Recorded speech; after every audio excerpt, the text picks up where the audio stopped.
Draped in royal robes and traditional attire, the Asagba of Asaba arrives at the presidential villa, flanked by his wife, Dr. Valerie Azinge, his cabinet, and prominent sons and daughters of Asaba.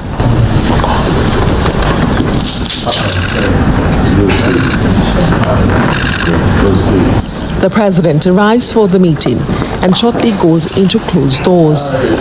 Emerging afterward, the Asagba describes it as a courtesy visit, but one that also underscored key demands. We have tagged it a thank you visit and also a solidarity visit. Thank you visit in the sense that he was so cordial enough for him to send people to represent him at the passage of the 13th of Asaba of Asaba, who incidentally is my predecessor in office. Secondly, to acknowledge and appreciate some of the gestures extended by the federal government to our area, especially access road to the Niger Bridge, passing of gas line, pipelines from Alefikede through Asaba to Oka, all in the works, and also to remember for him the fact that we need institutions in our area, in our locality,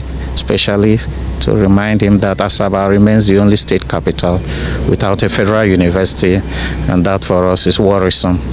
And amongst other requests, federal presence as the need arises. Beyond infrastructure, he calls for national recognition of the Asaba Massacre, one of the darkest chapters of Nigeria's civil war. We note with regret, and we mentioned into him the massacre of Asaba people in 1967, and that our people need some apology if need be in that regard. So on the whole, it turned out to be a very wonderful visit.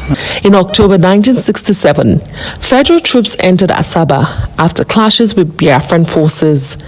Residents, hoping to show solidarity, gathered to welcome them, only to be rounded up and executed. Some historians estimate that nearly 1,000 men and boys were shot dead in a single day, their bodies discarded in mass graves. Decades on, survivors and families still seek recognition and justice. Beyond these long-standing grievances, the Asagba also shared his perspective on President Tinubu's administration, acknowledging its challenges, but expressing cautious optimism.